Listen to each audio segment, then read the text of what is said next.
श्री कृष्ण कन्हैया लाल की जय। श्री निजानंद स्वामी की जय। श्री प्राणनाथ प्यारे की जय।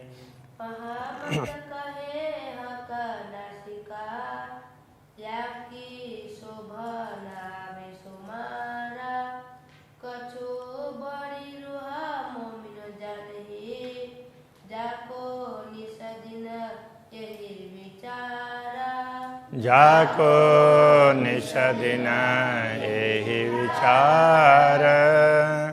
श्री कृष्ण कन्हैया लाल की। पूर्ण ब्रह्म परमात्मा की रसना की महिमा 16वां प्रकरण है। रसना में रसना के कार्य उसकी भी विशेषता होगी और रसना का स्वरूप उसकी भी विशेषता होगी। दोनों बातें होंगी। जाको नामय रसना होशी कैसी मीठी हक। जिसका नाम ही रसना है, जिसमें से रस ही रस निकलता हो, और वो भी पूर्ण ब्रह्म परमात्मा की, तो वो कितनी अच्छी होगी। जिनकी जैसी बुज्र की जुआ होता है तेन माफक। जो जितने महान होते हैं ना, उनकी रसना कहने से वाणी भी आ जाती है ना, तो वो उतनी ही महान होती है। तो जो महान लोग होते हैं तो उनकी वाणी भी महान होगी, और जिनकी वाणी में तुच्छता होगी तो वो फिर कैसे लोग होंगे। जिनकी रसना मीठी मीठी तो कोई चापलूस आदमी भी बोलेगा ना। हाँ, जो सच्ची हो और अच्छी हो। हाँ, कहनी में ना आवही विचार देखो मोमिन। ये बात कहने से नहीं होगा, ये ब्रह्मात्मा इस पर विचार करके देखो। हुए जागृत अरवारस की कछु सो देखे रसना रोशन। जो परमधाम की आत्मा जागृत होगी तो वो इस बात पर थोड़ा सा इसके महत्व को समझ पाएगी। रोशन कहने से यहाँ ये समझना पड़ेगा, इस बात पर उनको कुछ रोशनी होगी, कुछ समझेंगे तो इसके महत्व को। अति मीठी जुआ मासूक की। पूर्ण ब्रह्म परमात्मा की जिह्वा है, बड़ी मीठी है, मधुर है, और सब देता आशिक को सुख। वो आशिकों को, अनुरागिनी आत्माओं को अपार सुख प्रदान करते हैं। कछु अरस शहुरें सुख लीजिए। परमधाम की समझ प्राप्त करके, परमधाम की दृष्टि से आप थोड़ा सा इसका सुख प्राप्त करने का प्रयत्न करो। पर कहो न जाए या मुख। इसको इन शब्दों के द्वारा तो कहा नहीं जाएगा। यदि परमधाम की समझ होगी तारतम ज्ञान के माध्यम से, तो परमधाम से अवतरित ज्ञान है, इसके माध्यम से कोई समझे तो समझ सकते हैं, शब्दों के द्वारा बताया नहीं जा सकता। ये कहने का तात्पर्य। ये याद किए का रसना आवत है। इसके पूर्ण ब्रह्म परमात्मा की रसना को स्मरण करते हैं तो भी वो प्रेम प्रकट होता है, क्योंकि मीठी और मधुर वाणी उससे सुनते हैं तो उससे प्रेम प्रकट होता है। जिन्हें इसके अर्श देखिए सुख पाइए हक मुतलक। जिस प्रेम से परमधाम भी देखेगा और पूर्ण ब्रह्म परमात्मा के सुख, उनसे प्राप्त होने वाले सुख भी प्राप्त होंगे। और सुखा का दिल में जाए रहो तरसनाए। पूर्ण ब्रह्म परमात्मा के हृदय में जो सुख है तो वो उनकी रसना के माध्यम से प्रकट होता है। उनके हृदय में जो प्रसन्नता है, ब्रह्मात्माओं के प्रति करुणा है, वो सब वो बोलते हैं, उनकी वाणी से प्रकट होती है। सब पूर्ण सुख तब पाइए जब कहे रसना मुख बैन। तो जब पूर्ण सुख तो तभी प्राप्त होगा जब वाणी से वो कुछ रचना से कुछ वाणी बोलें। तो वो कुछ बोलेंगे तो लगेगा कि वो पूरा पूरा, वैसे उनका भाव है, सब कुछ है, तो साथ साथ में वाणी भी होगी तो और अच्छा होगा ना, तो पूरा पूरा सुख प्राप्त होगा। हर अंग सुख देह के ऊपर जाहिर सुख जुवान, पूर्ण ब्रह्म परमात्मा के सभी अंग अपार सुख प्रदान करते हैं। ऊपर जाहिर सुख जुवान, किंतु जैसे कुछ अंग है उनके स्पर्श करने से पता चलेगा, दर्शन से पता चलेगा। रचना का तो दर्शन की भी आवश्यकता नहीं है और स्पर्श की भी आवश्यकता नहीं, दूर बैठे बैठे सुन लेंगे तो भी उससे अपार सुख प्राप्त होगा। तो वो तो जाहिर है, वो पर जाहिर सुख जुबान, जिह्वा का सुख है, वो तो प्रत्यक्ष है। बड़ा सुख वो होता है जब हाक मुख करे बयान, जब पूर्ण ब्रह्म परमात्मा अपने मुखारविंद से बयान करते हैं, कुछ बोलते हैं, समझाते हैं, तो उससे ब्रह्मात्माओं को बड़ा सुख प्राप्त होता है। ए बेवरा पाइए बीच खेल के, ये विवरण तो बीच खेल में भी ये सब समझा जा सकता है। कम ज़्यादा बका में नाही। हाँ, अब ये समझने वाली बात यहाँ ये कह रहे हैं, देखो सारे अंग पूर्ण ब्रह्म परमात्मा के तो एक से ही है, किंतु रचना का सुख ज़्यादा, ये तो इस खेल में आने से पता चला, परमधाम में तो ये पता ही नहीं था, ये कह रहे हैं। तो अब कैसे? अब यहाँ तो फिर उन्होंने अपने रचना से ज्ञान दिया, सब कुछ उससे पता चल गया। तो ये खेल में ये सब पता चला, बाकी खेल में नहीं आते तो पता नहीं चलता, ये कहना चाह रहे हैं। ए बेवरा पाइए बीच खेल के, कम ज़्यादा बक्का में नहीं, क्योंकि परमधाम में तो कम ज़्यादा है ही नहीं ना, एक समान है। समान अंग सब हक के, पूर्ण ब्रह्म परमात्मा के सभी अंग समान है। ये विचार नहीं अरसमा है। परमधाम में तो कहीं न्यून है अधिक है उसका विचार ही नहीं होता है, न्यून का तो विचार ही नहीं आएगा। बहुत बातें सुख अरस के सो पाई तहीं इत, परमधाम की ऐसी अपार बातें हैं, अनेक बातें हैं जो हमें यहाँ पर पता चल रहा है, परमधाम में पता नहीं था। सुख उमत को अरस में ये जानती न थी निश्वत। तो परमधाम में ब्रह्मात्माओं को जो सुख प्राप्त होता है वो तो ब्रह्मात्मा वहाँ पर उसका अनुभव नहीं करती थी। या निश्वत का तात्पर्य निश्वती, ब्रह्मात्मा। ये जानती न थी निश्वत। ब्रह्मात्माएं जो सुख उनको परमधाम में प्राप्त है बस उस सुख में मस्त रहती थी, किंतु कौन सा कैसा सुख है किस प्रकार से उसको ख्याल ही नहीं रहता था, उसी में मस्त हो रहती थी। तो परमधाम में ये मस्ती है। तो दुनिया में कमी है, इसलिए फिर ये जो अनुभव होता है तो लगता है कि यही सब ठीक है, ये सबसे ज़्यादा है। सुख जाने ना हक पातशाही, इसलिए पूर्ण ब्रह्म परमात्मा के पातशाही का मतलब उनका साम्राज्य, ये भी कह सकते हैं उनका प्रभुत्व। उनके प्रभुत्व को न जाने, सुख जाने ना हक इसका, उनके प्रेम और प्रभुत्व अथवा ऐश्वर्य, उसके लिए भी उसके लिए पातशाही कहेंगे। तो नश्वर जगत का खेल क्यों दिखाया? तो एक अपना ऐश्वर्य को समझाना था। तो ऐश्वर्य, प्रभुत्व ऐश्वर्य में ही ऐश्वर्य होता है, तो ऐश्वर्य का ही प्रभुत्व होता है वैसे देखा जाए तो। और दूसरा प्रेम।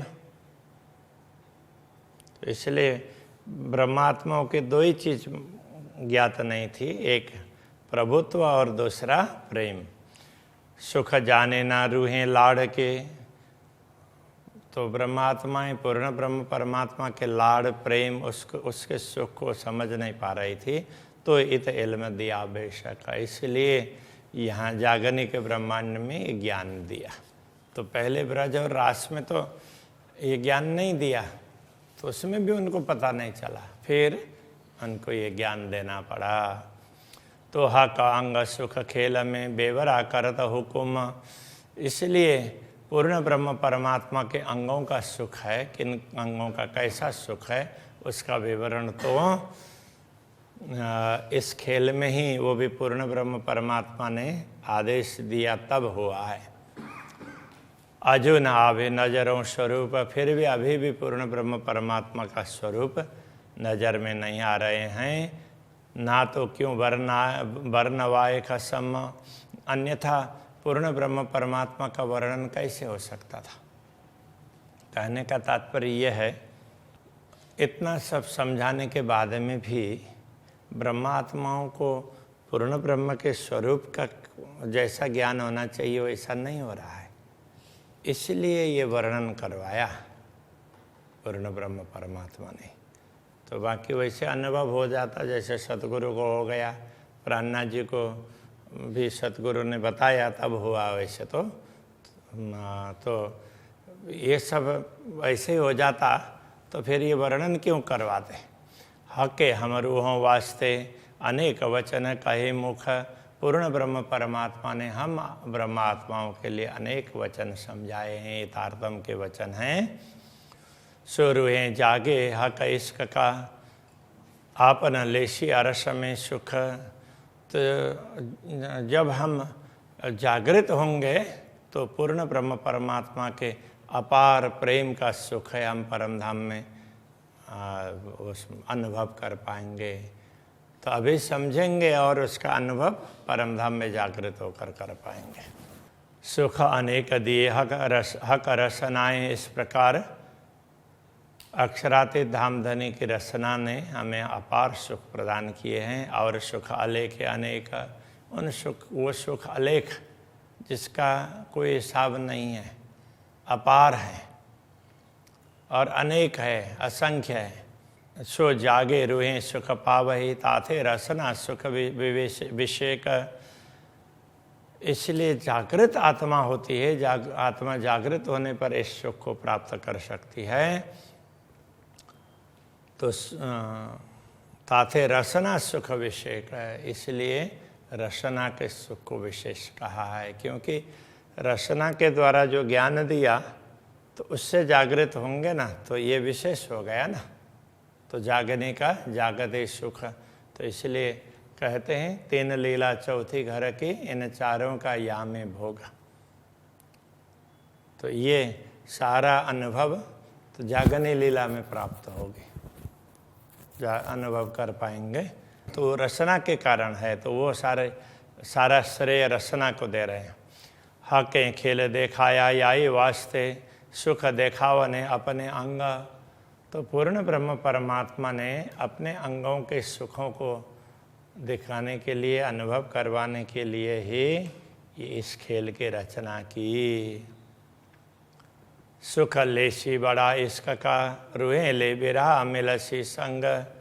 अब नश्वर जगत में बिरह का अनुभव करके जब आत्माएं पूर्ण ब्रह्म परमात्मा का अनुभव कर पाएंगी, विरह की वेदना सहन करने के बाद में उनके मिलन का सुख प्राप्त करेगी, तो उस समय उनको पता चलेगा सुख लेसी बड़ा इश्क का, प्रेम का सुख कितना बड़ा है वो पता चल जाएगा। दायम इश्क सबों अपना, रूहें कहती अपनी जुबान। ब्रह्म आत्माएँ परम धाम में तो क्या बोला करते थे कि हमारा प्रेम ज़्यादा है, हमारा प्रेम ज़्यादा है, इस प्रकार से अपने प्रेम के को बखानती थी। याई रसना बल वास्ते खेल देखाया सुभान। तो धामधनी ने अपने रचना अपने उन्होंने ब्रह्मात्माओं को बताया, देखो तुम्हारे पास प्रेम है वो मेरा ही दिया हुआ है, इसलिए प्रेम तो मेरा बड़ा होता है ना, वो समझाया। किंतु उस समय उनकी वाणी वो समझ नहीं पाई, तो अपनी रचना के बल को, क्षमता को समझाने के लिए खेल दिखाया सुभान। पूर्ण ब्रह्म परमात्मा ने ये खेल दिखाया है। ये खेल दिखाया ना, इसके माध्यम से अपने वाणी का महत्व उन्होंने सिद्ध कर दिया। वो जो बोल रहे हैं वो सही है कि सचमुच उनका प्रेमी श्रेष्ठ है। अपनी बात को सिद्ध करने के लिए ये खेल दिखाया, ऐसा कहना चाह रहे। हक हुकुम जुआ के सब हुआ, तीन हुक्म चले कई हुक्म। अक्षराते धामधनी ने अपने जीवा से आदेश किया है, तो उसी आदेश से सब कुछ हुआ है, और उस एक हुक्म से और अनेक हुक्म चलते गए। अक्षर ब्रह्म को कहा देखो तुम उस सृष्टि में व्यवस्था करो, ब्रह्मात्माओं को दिखाना है। ब्रह्मात्माओं को बोला तुम तैयार हो जाओ, तो अक्षर ब्रह्म ने फिर अपने उसमें ही अपने अंदर, तो एक के बाद में जैसे मन बुद्धि ये सब शरीर के अंग भी तो अपने अंदर अंदर काम करते हैं ना, एक दूसरे के बात सुन करके काम करते हैं। अब यहाँ से उठने की इच्छा हुई तो क्या होगा, तो आंखें अपने आप इधर देखेगी, फिर पैर अपने आप ही तो खड़े होने लग जाएंगे, और पैर खड़े होने में उनको दिक्कत आएगी तो हाथ सपोर्ट के लिए अपने आप चले जाएंगे। ये सारा उस सिस्टम होता है, एक के बाद एक होता है, किंतु वो ऑटो सिस्टम है। तो इस प्रकार से ये है, वो भी ऑटो सिस्टम है हुकुम।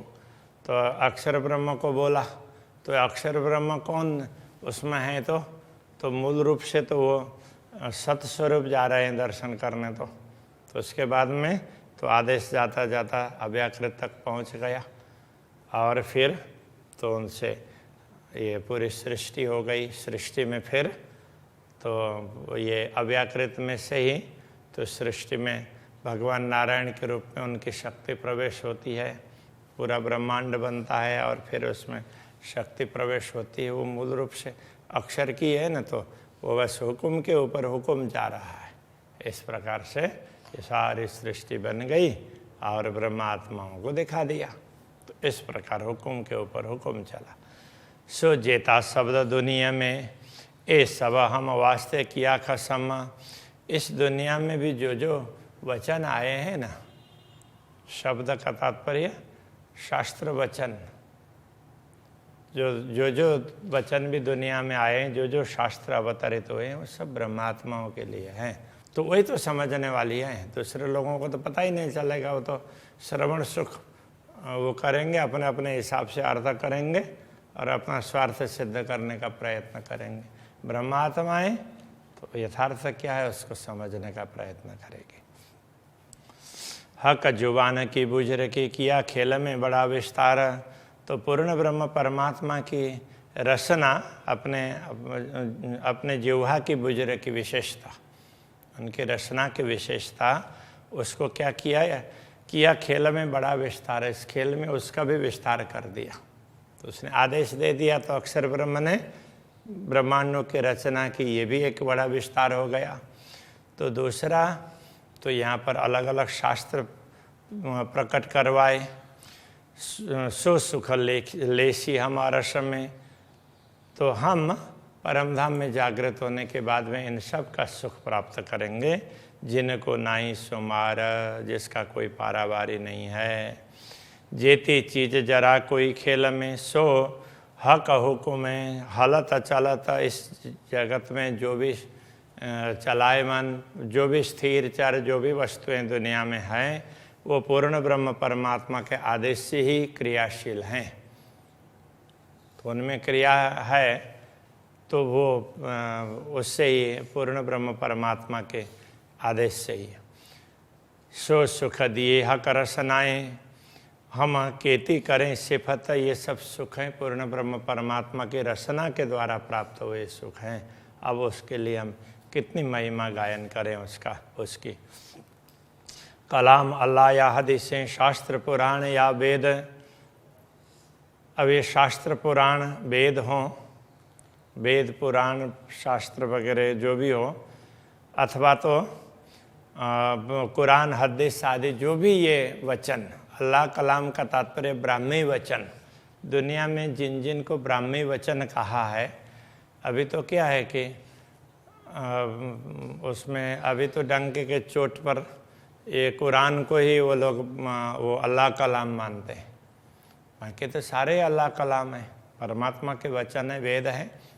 सबसे पहले तो वेद पूर्ण ब्रह्म परमात्मा के वचन है, इसलिए उनको अपौरुषेय कहा। तो जो भी शास्त्र हैं तो वो शास्त्रों में ब्राह्मी वचन है, ब्रह्म संबंधी बातें हैं, वो पूर्ण ब्रह्म परमात्मा की ही है, ये कहना चाह रहे हैं। ए सब सुख लेवे मोमिन, उनका रहस्य ग्रहण करके आनंदित होने का कार्य भी ब्रह्मात्मा करती है। हक रचना के भेद, ये सब शास्त्र वचन है, ये पूर्ण ब्रह्म परमात्मा के रचना के ही भेद है, उनकी जिह्वा के ही भेद है। तो अलग अलग भाषा में, अलग अलग स्थानों में, अलग अलग समय में ज्ञान प्रकट किया, किंतु पूर्ण ब्रह्म परमात्मा ने किया है। खेल किया है याही वास्ते, इन्हीं ब्रह्मात्माओं के लिए ये खेल किया है। हक सुख दिए अपने जुबान, इनको ही पूर्ण ब्रह्म परमात्मा ने अपने जुबां, अपने जिह्वा के सुख भी दिए। तो जो वचन कहलाए और उनका सुख भी दे दिया। ब्रह्मात्माओं के अवतरण से पहले कुछ वचन कहलाए और ब्रह्मात्माओं के अवतरण के बाद कुछ वचन कहलाए। तो पहले तो सारे शास्त्रों में थोड़ा थोड़ा समझाया और उनको स्पष्ट करने की कुंजी दे दी। सो मेरी इन जुबान सो क्यों कर होए बयान, अब मेरी इस नश्वर जिह्वा से इतना कुछ है, इस अपार सुख का वर्णन कैसे करें। पूर्ण ब्रह्म परमात्मा के जिह्वा ने क्या क्या कार्य किया है उसको क्या बताएं। ये बयान होशी विचार सके हम रुए मिल जासी, जब हम सब ब्रह्मात्माएं जब जागृत होकर के परमधाम में पूर्ण ब्रह्म परमात्मा के समक्ष जब मिलेंगे, कहने का तात्पर्य जागृत होने के बाद में वियोग से मिलन का अनुभव करेंगे ना, तो उस समय हक जुबान का बेवरा हम लेसिया रस में तब, तो पूर्ण ब्रह्म परमात्मा की रचना का विवरण तो उनकी वाणी का महत्व हमें तब समझ में आ जाएगी। बड़े बयान बातें कई जो हक जुबाएँ दिए इत, तो इस जगत में भी बड़े बड़े बयान बातें, मतलब बड़ी बड़ी बातें, महान बातें, जो भी विशेष बातें हैं इस जगत में जो भी बताई गई है पूर्ण ब्रह्म परमात्मा के वचनों की, इत बेवरा कर जाय अर्श में लेशी लज्जत बीच खिलवत। तो इसका विवरण तो यहाँ पर हम समझेंगे इन वचनों को, तो परमधाम में जागृत होने के बाद में हमें इसका महत्व और ज़्यादा समझ में आ जाएगा, उसको और ज़्यादा आस्वादन कर पाएंगे। हो अक्षराते धामधनी ने बोला था तुम तो भूल जाओगे, अभी याद रखना मेरे वचनों को, एक दूसरे को जगाने के लिए तुम बोल रहे हो, तुम भूल जाते हो, फिर ये सब ध्यान रखना, ये सब बोला था, वो तब जा कर के समझ में आ जाएंगी। ऐसा होता है, ठोकर खाने के बाद में फिर बड़ों के वचन ख्याल आते हैं, ऐसा होता है दुनिया में। तो इसलिए ये भी वही समझा रहे हैं। ए बारीक सुख अरस के हक जुआएं दई नियामत, परमधाम की ये सुख है ना, ये बड़े ही सूक्ष्म बातें हैं परमधाम की। हक जुआएं दई नियामत, अक्षराते धामधनी के जिह्वा ने ही ये सारी संपदा प्रदान की है। ये सूक्ष्म बातें उन्होंने ज्ञान के द्वारा ही ये सब समझा दिया है, उन्होंने ज्ञान दिया तो ये समझ में आई। और न कोई पावही बिना हक निश्वत, और तो कोई इस बात को समझ नहीं पाएंगे, तो उनके साथ में संबंध ही नहीं है, इसलिए औरों को तो पता ही नहीं चलेगा। ब्रह्मात्माओं को ये सारे रहस्य समझ में आएंगे, तो ये कहना चाह रहे हैं। तो ये रचना का महत्व है। तो अभी यहीं पर रखते हैं। श्री कृष्ण कन्हैया लाल की जय। बिना हक निशवत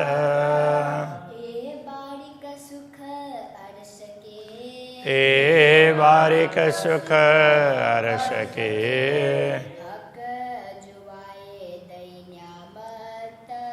हक जो आए दिए न्यामत, और ना कोई पावही, बिना हक निशवत, बिना हक निशवत।